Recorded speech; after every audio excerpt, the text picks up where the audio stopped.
campuses.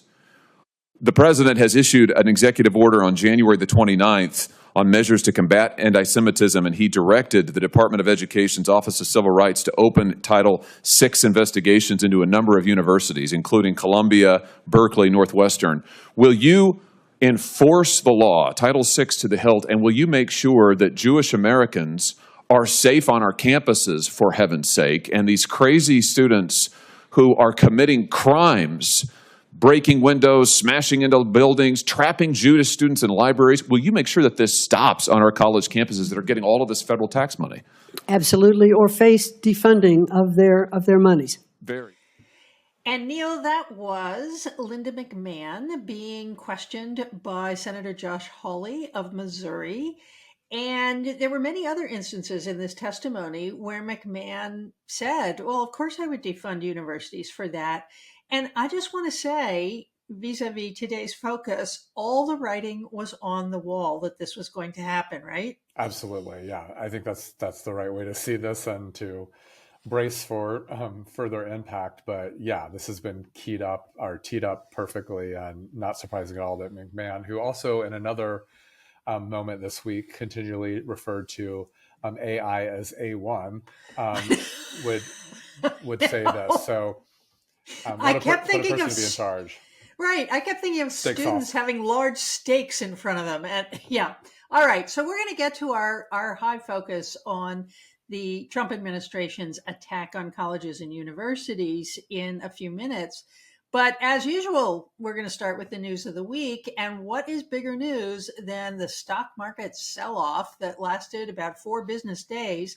I think it was just starting when we were recording last week, Neil. That's right. Yeah, it was beginning its free fall. Little did we know how much it would do, how much more it would do. Ooh, do not look at your bank account. Anyway, well then on Wednesday, Donald Trump put a 90-day pause on the tariffs that he had announced. I guess that was on Tuesday. Right. And then Wednesday saw this sort of brief market resurgence, like, oh, everything's going to be okay.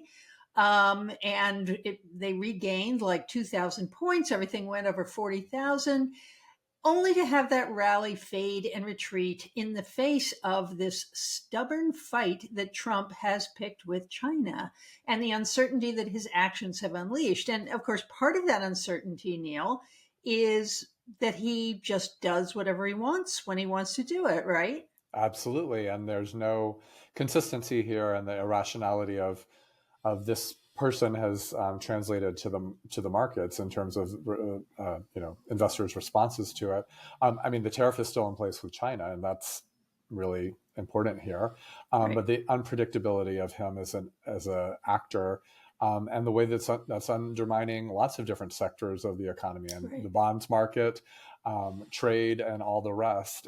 He's destabilizing the American economy and having obviously ripple effects across the global economy with every bizarre move he makes. I think he must love this. I think he must love it too, particularly since he understands none of it. And there are a couple of things that I want to point out to listeners who may or may not understand what Neil was referring to around the bond market. There are many observers who think that it was the sell-off in the bond and in the currency markets. And by that, I mean the US dollar, that finally got through to Trump that what he was doing was bad. And that is because since World War II, the United States and the US dollar has been seen as one of the safest places to put your money if you're not going to put it in a bank account in Switzerland or in gold under your bed. And that this bond sell-off and currency sell-off was demonstrating to people in the United States that we're not any longer considered to be a stable or secure country for people's investments. Yes, and how could this be shocking to anyone, given all the actions of the last couple of months, in terms of our relationships with allies and all the other unpredictable things that this person is doing. But now it's come home to roost in the economy, and this is devastating and disastrous if it really holds. For the U.S. currency not to be the reserve currency of the world and the investment strategy of other countries. Will be terrible for the American economy. And of course, China will jump in to fill the Exactly, void. exactly. And the rebalancing of a global economy around the Chinese currency would be a profound transformation. Yeah. Well, and speaking of money, Neil, the Trump administration, I learned today, has put Social Security numbers legally obtained by 6,000 migrants, people who have the right to live and work in this country, in the so called death master file at the Social Security office. And what that is basically are the Social Security numbers of people who have actually died. This unlawful use of the Social Security database facility by Elon Musk's Doge team has rendered living people who are here legally and financially dead. And I think what I'm seeing the Trump administration is saying about this is that the administration imagines that making these migrants into financial non-persons will force them to leave the country.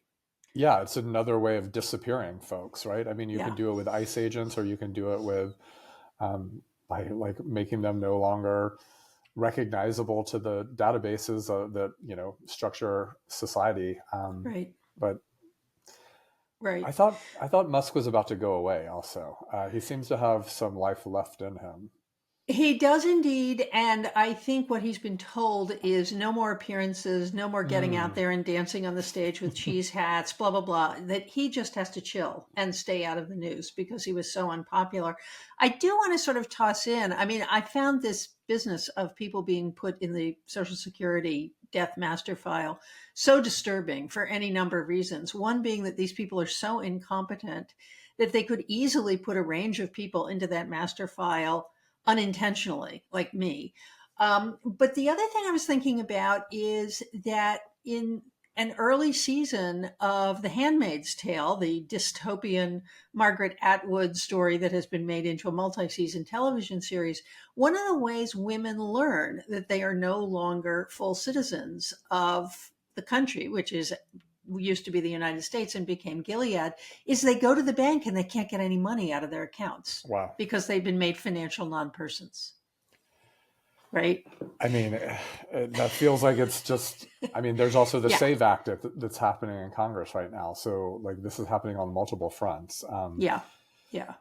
Yeah. And just to explain to our listeners, the SAVE Act is a set of rigid restrictions on what you can use as identity in order to register to vote. What you can no longer use is any identity that does not actually comport with your birth certificate. Isn't that right, Neil? Is That's that how it right. works? That's right. And it's passed by the House. What's the Senate going to do with this? Is this going to be turned into law?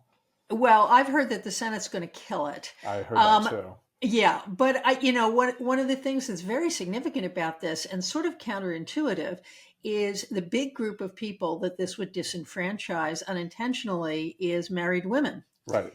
And when you look at who got Donald Trump into office, it's that 60% of white women who voted for him. So married women, particularly married white women, are far more likely to vote for Donald Trump than unmarried women. And so this is kind of counterintuitive that they would pass a law that disenfranchised part of their voter base. Well, can we talk about that a little bit more? Because you say Sure. unintentionally, but I actually thought that was part of the intention of this. And that what they are imagining is that white women are sort of better positioned to go through the logistics of getting this done, but that others won't be, and that this will sort of disproportionately affect married women in a way that advantages them. Yeah, I that mean, makes perfect Martha sense. McCollum on Fox News yesterday was saying, "Oh, when I changed my name when I got married, I had to fill out a bunch of different forms, and that wasn't a big Right. deal. So this is just one more thing." And I think that sort of this isn't that big of a Right. deal argument is being normalized in conservative media in a way that you can imagine, upper like middle class white women being able to Right. sort of go through the motions of this and that others won't, and that Yep. will redound to Republicans' benefit. That's really interesting. I hadn't thought about it that way, but now that you mention it, one of the things that I became aware of when I started traveling a lot around Latin and Central America is that the vast majority of people in, south of the Rio Grande and in the Gulf of Mexico, the Caribbean and so on, don't have birth certificates. That having a birth certificate is a very, very first world kind of thing. Because a great many people are born in places where there's no one to actually issue the birth certificate. And so it looks like the intentional part of this is to say people who came to this country and became citizens and are entitled to vote will have almost no way of proving who they are. Yeah. Is Yeah. there a good history of the birth certificate? Because I'm just thinking, I mean, like, obviously we all remember the way that the birth certificate was used in the Obama years as, you know, this way to try and discredit him. But obviously what you also point out is that this is not something that, you know, is like, is something that everyone around the world has or Right. has easy access to. Right. I'd love to read a global history of the birth certificate. We'll look that up later. That's really, really interesting. You know, Paisley Curra has written a book, Sex Is as Sex Does, that's about identity documents in general and how it is that gender becomes part of your identity document. But yeah, you're right, Neil. We should go looking for that and see if we can find one. So a little bit more news before we get to the main event. Speaker Mike Johnson had to delay one vote on the budget bill that delivers a massive tax cut to America's 1% and raises military spending to $1 trillion on the backs of working and middle class people. GOP budget hawks, however, are not upset about the fact that poor and middle class people will have to pay more. They're furious about what they see as the leadership's lack of seriousness about reducing or eliminating the deficit. Nevertheless, they got on board yesterday to pass the bill, which is now going to reconciliation with the Senate bill. The low estimate is that this budget will raise the deficit $2.8 trillion over the next decade.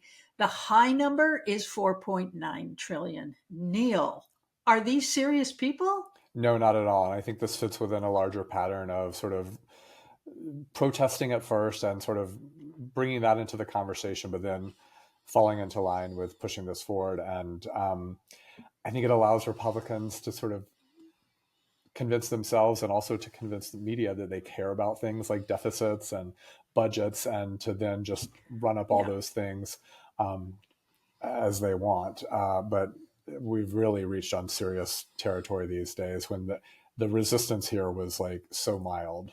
Yeah, I think that's right. And your average American doesn't actually seem to understand how a budget like this connects to the loss of services at very basic levels. I mean, I was reading a story about Mississippi, which apparently is just going to lose billions of dollars over the next several years in Medicaid funding if this bill goes through.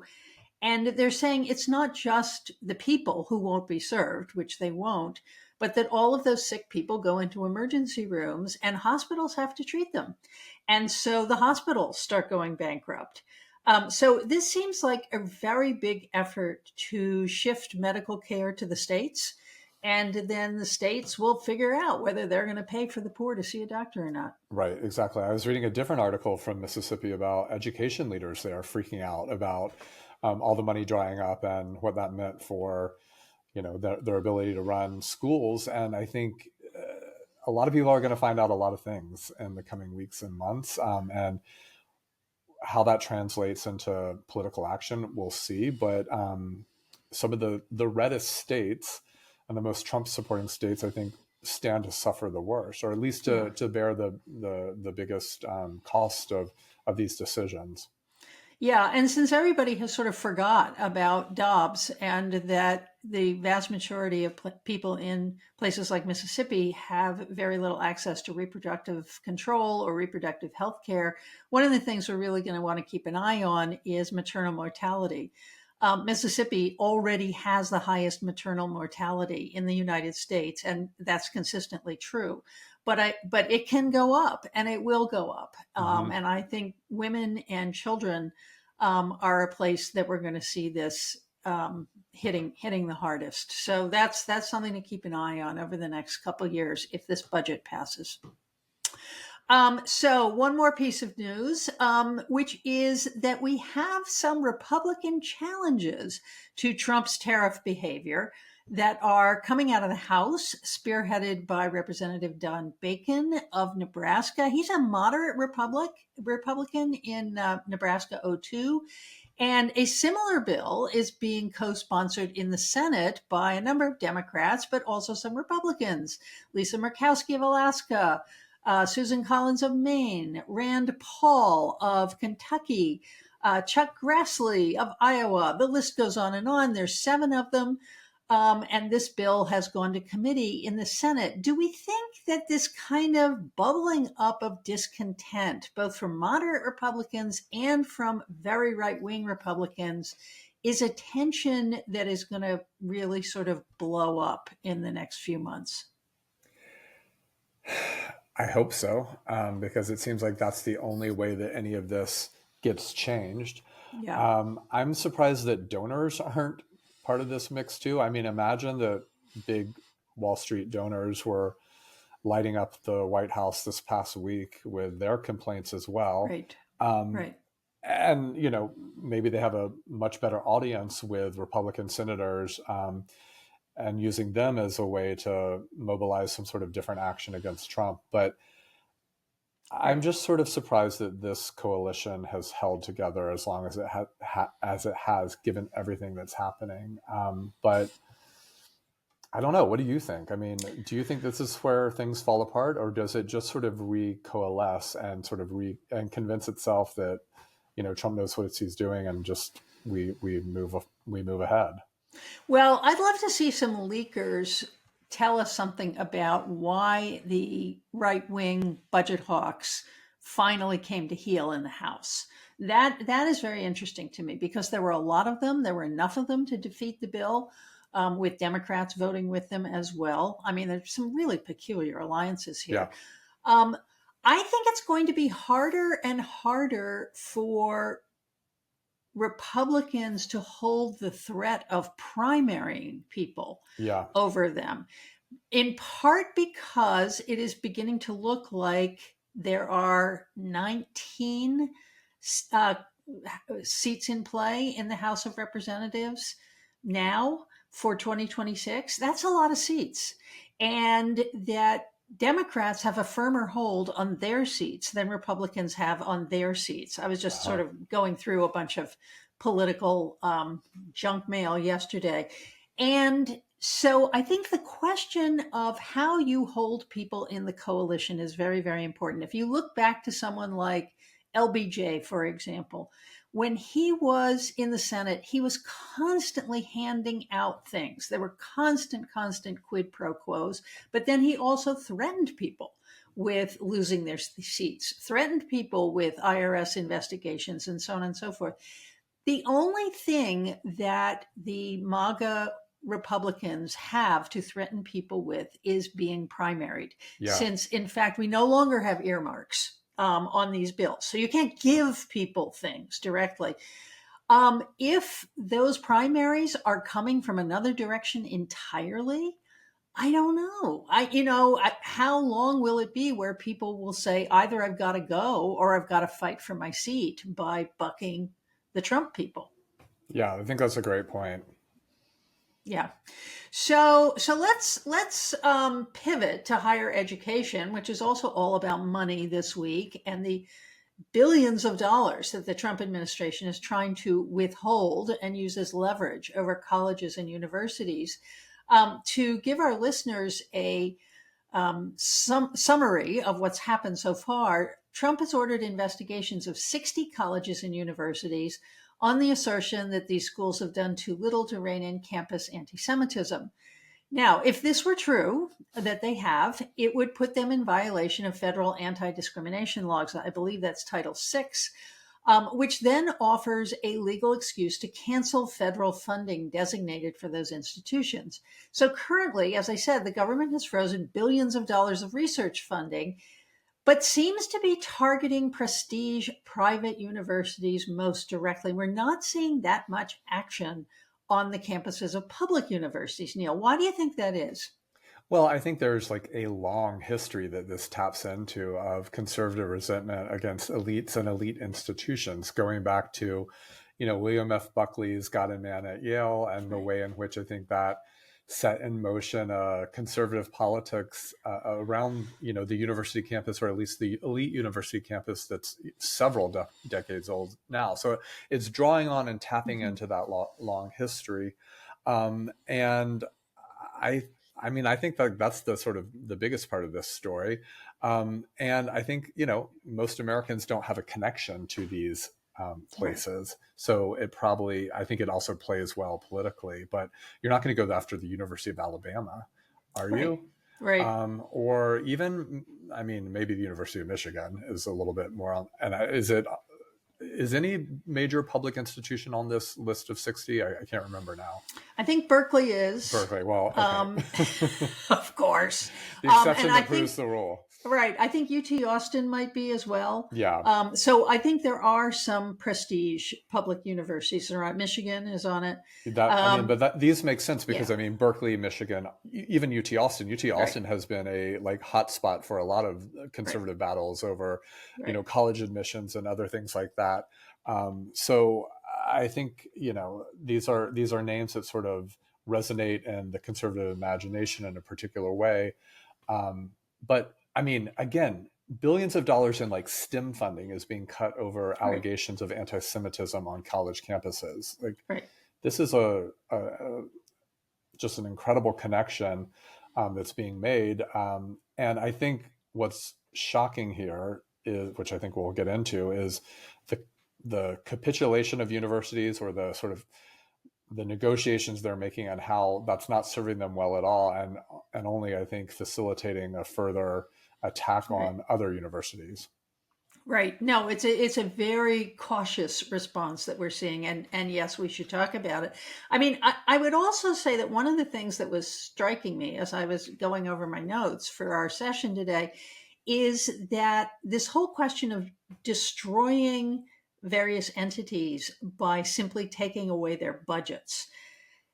In a way, that's a strategy that was stolen from the left, right? Back in 2000, we had the George Floyd protests and the beginning of the defund the police movement. The idea that if you just got rid of police budgets, you wouldn't be able to have police anymore, or that you could take those budgets and you could do something else that you wanted with them. One of the sort of niche facts, it's not niche to you and me, but it would be niche to a great many people in our audience, is that everybody who won a grant from the National Endowment for the Humanities for this year got a letter saying that that grant had been withdrawn, that it no longer suited the president's priorities to fund their work. What I learned today is that at least some of that money is going to be redirected by Donald Trump into some federal display that's going to be called the Garden of Patriots. Are you kidding me? I'm not kidding.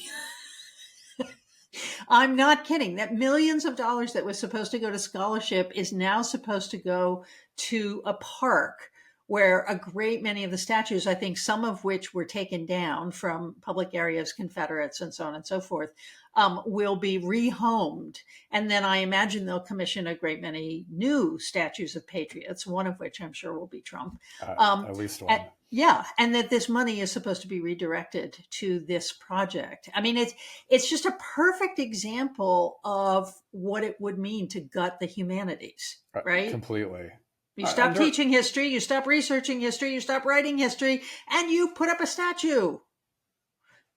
Yeah. Under what authority is this able to happen? It's a stupid question for me to ask at this point of the presidency, but you just turn money from one direction into another, and Congress has no say in this? I believe Congress does have a say in it. And part of what's frustrating at this point is that Congress does not seem to be intervening. And it's particularly interesting around the NEH grants, Neil, because these are not just university-based scholars, but they're public historians, they are museums, they're local history societies, a range of ways that the humanities is done in this country. And that money is something that every congressperson can bring home to their district. Yeah, absolutely. Every time I've gotten an NEH grant, I've gotten a nice note from my senators, I've gotten a nice note from my congressperson, and so on. And they count that in money they're bringing home to their district. So it's not just like eggheads in the Northeast and California are getting this money. Right. Yeah, absolutely. We have a friend who learned that their grant was being terminated this year too. And I just want to go back to the letter and the sort of language of it. Right. That this work wasn't deemed to be aligned with the president's agenda. Right. We know that that's the sort of underlying logic of how much is being done, but to like really put that into writing and to say that can you imagine Obama canceling No. anything and No. using that language, and conservative media not rightly, exploding over such a gross abuse of power? It's wild. Yeah, it's totally wild. And our mutual friend, of course, was writing a book about the culture wars. Dollars to donuts, because it's such a popular topic nowadays. Probably 25% of those projects were on conservatism or religion or patriotism, or, Right. know. But it's but not of course, like it's not like some administrator was sitting there reading through the grants and saying, Right. "Oh, that's just a language that's being applied to across the board decision." Right. Well, and our friend did not even get the letter from the National Endowment for the Humanities. The letter actually came from Doge. Right. So, there was one person online who works for the MLA who was saying, actually, the NEH never canceled your grant. Doge canceled your grant. Therefore, it is not canceled. Get in there and start fighting. Yeah, and I'm interested to see if that actually is an avenue that they can pursue that will work for them. And also, apparently, the email came from a non.gov Right. email address. So all sorts of shadiness happening here. Right. But it's to be expected at this point. Yeah. Well, to take us back on campus, of course, one of the things we're seeing is the defunding threats that are being held over these campuses because of alleged anti-Semitism, that becomes the umbrella to go in and destroy a lot of other things. So, for example, Middle Eastern studies programs are receiving particular scrutiny. We saw a $30 million grant to Princeton to a lab that studies climate change. That has been withdrawn. Right. So there are a range of things that aren't on the president's agenda that are being done as if this was about anti-Semitism on campus. How do I think about that, Neil? How do we think about it? Yeah. I think, go ahead. Well, no, what are universities supposed to do under these circumstances? You and I have spent our lives in them and adjacent to them and so on. When there's no particular rule for why something is happening, how do you fight back? Right. And I think that's, part of Trump's success is just being a chaos agent. And so then people don't know how to respond to things. But it doesn't seem like the responses that universities have made so far is the right one. Right. They've tried to individually negotiate or individually appease him, and that'll work things out. And then it doesn't. And then it only goes on to the next one.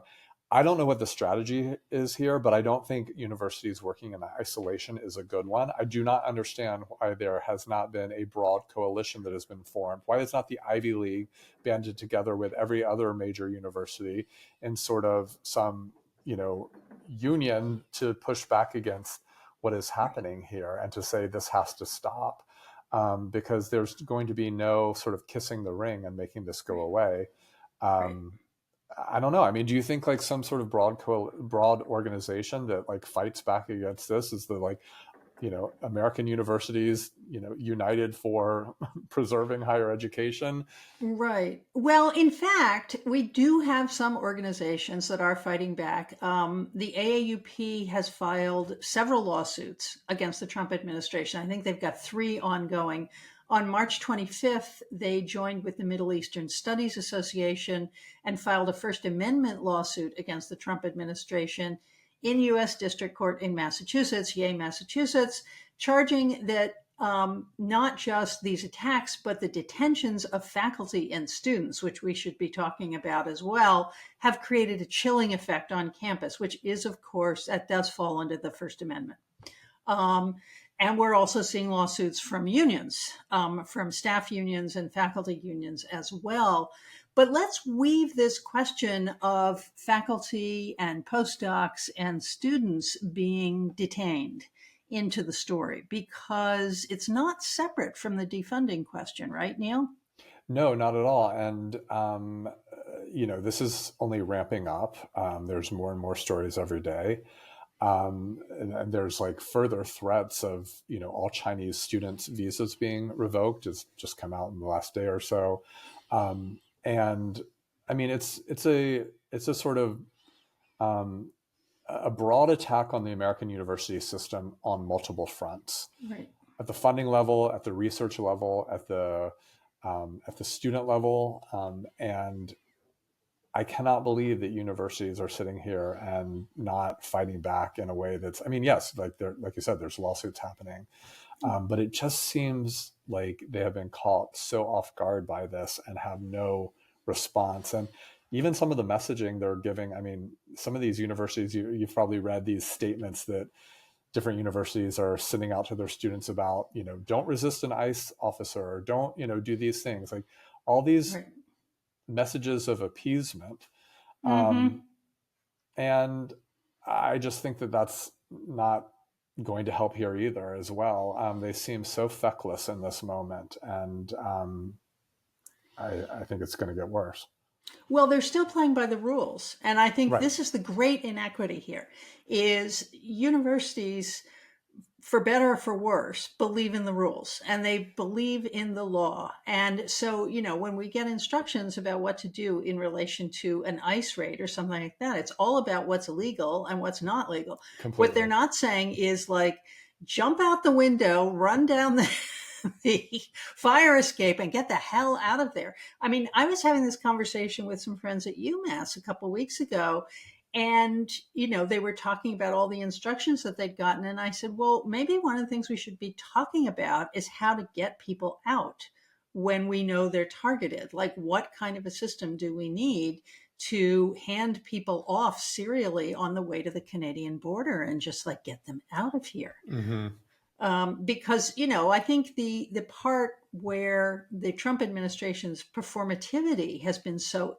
effective is they're taking people and they're sending them to this detention center in Louisiana. They're sending people to prisons in El Salvador. I mean, what happens to you after you're in custody is terrible. Terrible. And, a judge has recently demanded that somebody be returned from El Salvador who was sent there by mistake. They're all there by mistake, as far as I'm concerned. But this person, the government acknowledges, is the wrong person. And they're saying, well, we can't do that. We just don't know how to do that. We don't know how to get him back. And so the idea that universities are sort of saying there's a whole set of rules to follow, when the other side is saying there are no rules and we don't have to follow the rules. Absolutely. And we don't even know what the rules are. There's a part of me, Neil, and I'd be interested in what you think of this. When Ron DeSantis went after New College, now I think almost 2 years ago, a little more than 2 years ago, Mm-hmm. no one helped them. And I think that was a terrible mistake. Absolutely. I mean, what are you hearing from people in Florida about what's happened to education there? Because they were really the template for all of this. Yeah, and I think, you're right. No one ran to New College's defense, not within the state of Florida and not outside of it. And I think the transformation there is, as you said, a blueprint for doing it on a larger scale. And I think, it's not a direct, it's not a direct playbook necessarily. Right. That Ron DeSantis put in place, or not one that we're seeing replicated like in these examples here. But I think, DeSantis sort of teed up what Trump has hit into a home run, just to mix some sports metaphors there, in that like universities were ripe battleground for this stuff. What's happening in Florida, I don't hear people talking very much about what has happened to New College, because I don't think it was something that was on, the radar screen of most Floridians. And I don't think that they're very concerned about what's happening like across the university system in the state. But there have been sort of similar moves that have happened at the flagship universities that I think replicate the ideological pressure that was put on New College that we see happening at the University of Florida and we see happening at Florida State. But there doesn't seem much of a citizen response to those things. There was one other point I was going to make, which was that I think all of this, especially the university response or non-response, is just the latest demonstration of how something that you and I think know well, which is that universities are at heart quite conservative, quite small c conservative places that are incredibly risk averse, that are, as you say, rule following, often to their detriment, but that don't seek to court controversy. And I don't say that necessarily as a criticism or a condemnation as much as it's an observation. And I think in a lot of ways that serves universities well in the larger mission of why they exist in normal times. But I think it's something that has really weakened and harmed them in a moment like this, when a cautious approach and a sort of rule-abiding way of being is not at all going to work in a moment in which all rules are off and anything can happen. So here we are. But I think in a lot of ways, this demonstrates a sort of characterological trait of universities that often serves them well, but that makes them very vulnerable right now. Yeah, and you were also talking about individualism earlier, which I think is really important. Somebody was writing about this, I think, in the New York Times today, which is that universities traditionally compete against each other, not just the sort of friendly and now highly commercialized competition of sports, but they compete against each other for faculty, they compete against each other for students, they compete against each other for prestige, and so on. And so there's nothing that really brings them together. And I think, one good comparison is the governors who banded together after Trump was elected. And they all had connections to each other because of the National Governors Association. And there was an institution that brought governors together regularly to talk about issues in their states across partisan lines. And governors have these connections so that when something's going down in Washington, they can, in fact, act as a collective, paying attention to the differences between their states and the differences in those issues.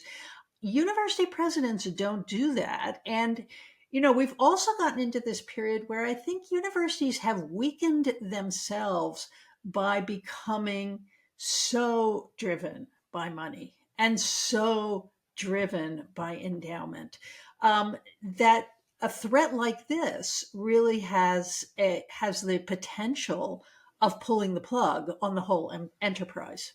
Yeah, and the critique around a lot of this stuff has come from the left, right? That Right. universities have become real estate holding companies and hedge funds that Right. sort of in their free time, instruct students and do research. And so I think that's been I think in a lot of ways a maybe overheated criticism from the left, but not an entirely inaccurate one. And I think one that is all the more relevant to the things that are playing out right now. But I think this is a moment in which universities have got to do some real soul searching. Right. Around a lot of big questions, but certainly at a moment under great threat and duress, it may be too late to answer some of these soul searching questions. But I do think this question of why there isn't a broader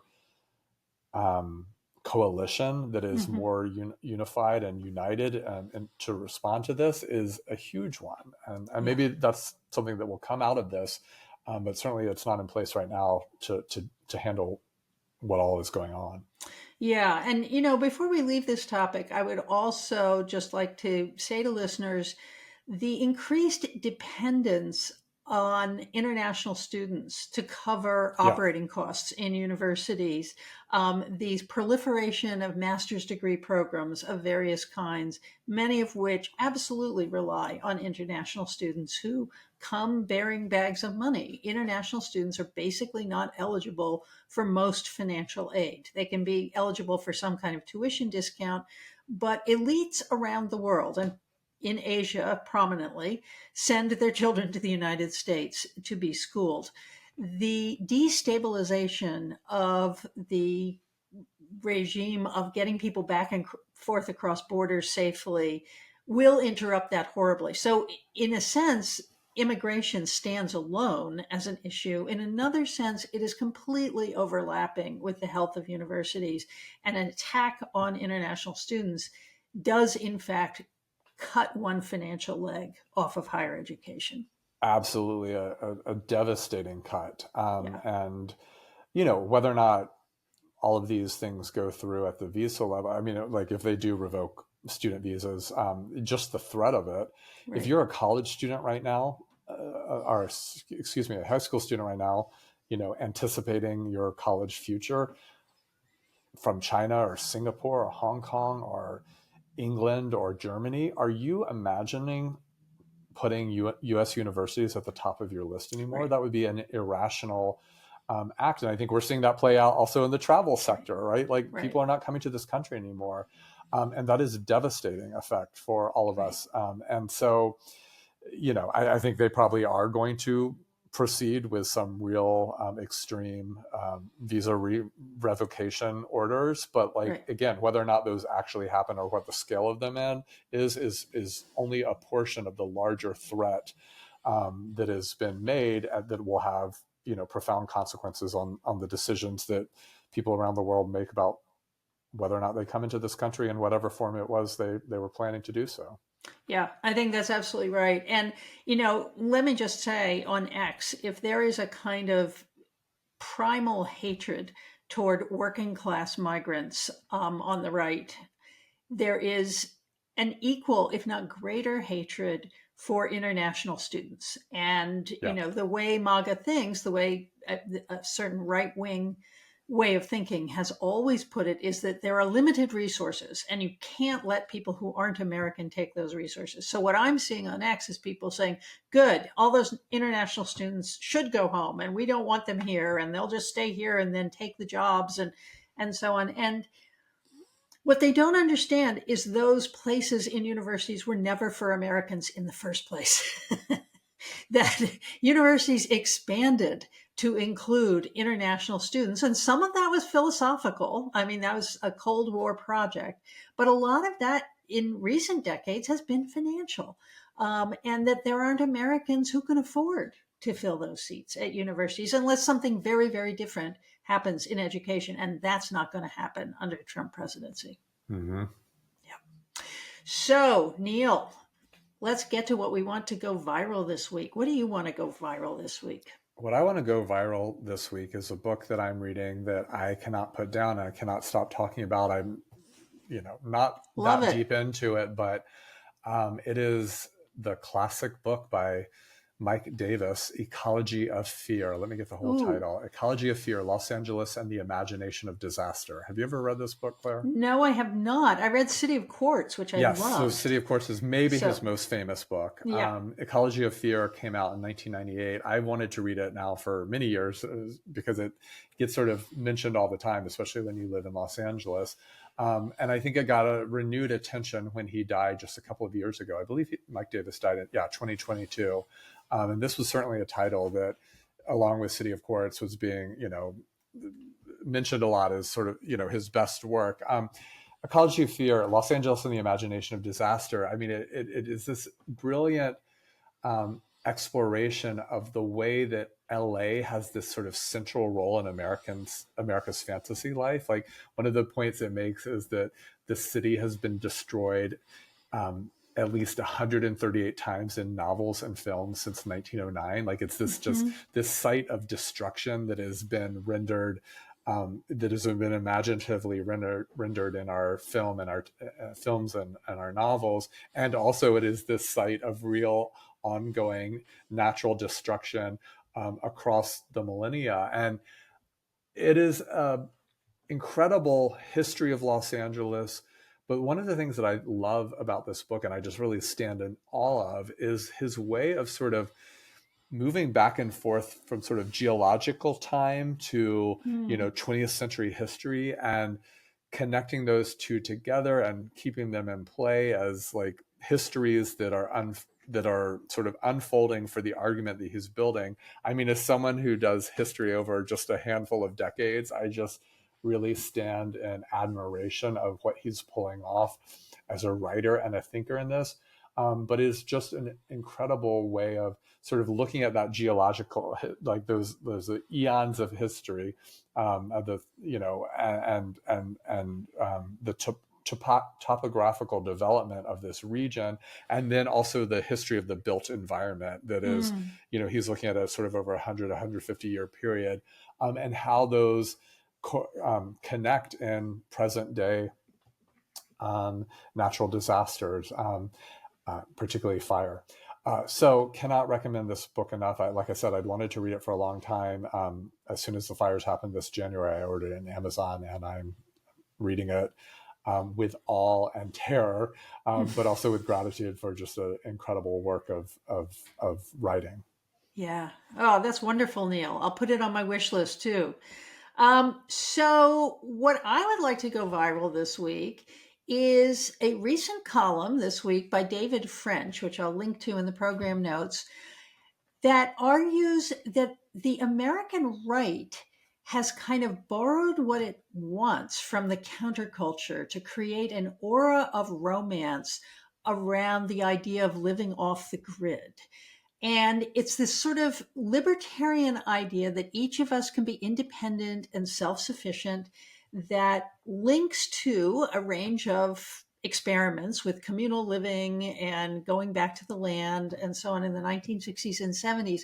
But what French argues is that it plays a particularly important role in propping up Donald Trump and MAGA's retirement from the world. And the title of the article is "Who Needs Free Trade When You Can Raise Your Own Chickens?"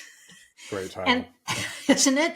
And of course, the emphasis on eggs, the price of eggs, which, by the way, the price of eggs is way up again, even though the wholesale price of eggs is way down, just want to say. But this emphasis on eggs then sparked a fascination with raising chickens in your backyard. That happened during the pandemic. Yep. And there were articles in Barry Weiss's Free Press about, actually take this as an opportunity, go back to the land, buy some chickens. Your children will be so excited about it, and so on. And it is, of course, a complete shock.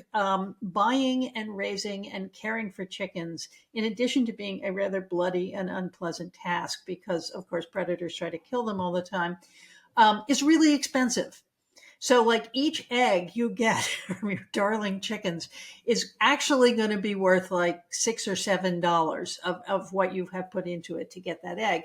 But what I think is interesting about French is that he also applies this to the a variety of internet phenomena, specifically the phenomenon of the trad wife, of these families that have sort of traditional gender relations. And again, Barry Weiss is a great location for these people who say, actually, when we moved to the farm, I realized that it was really better for my husband to be out chopping wood and setting fires and peeing on trees and so on and so forth. And it was really better for me to be inside mending and washing dishes and thinking about how to create nutritious meals from the things I grow in my garden. Trad wives also have a tendency to dress in what they see as sort of like 19th century prairie wear. Looks a lot like very traditional Mormon women would wear. So French is sort of arguing that MAGA world is offering this kind of utopian dream in exchange for free trade. And that's the good thing that they're saying is going to happen for people. That people will finally become independent and free. And in that way, they will also become prosperous. I never read David French. Read this article. It's really good. It sounds amazing. Where was it again? New York Times. Okay. So that's it for this week, Neil. I'm gonna go and feed the chickens. And I'll see you next week. All right. Sounds good. Have a good one.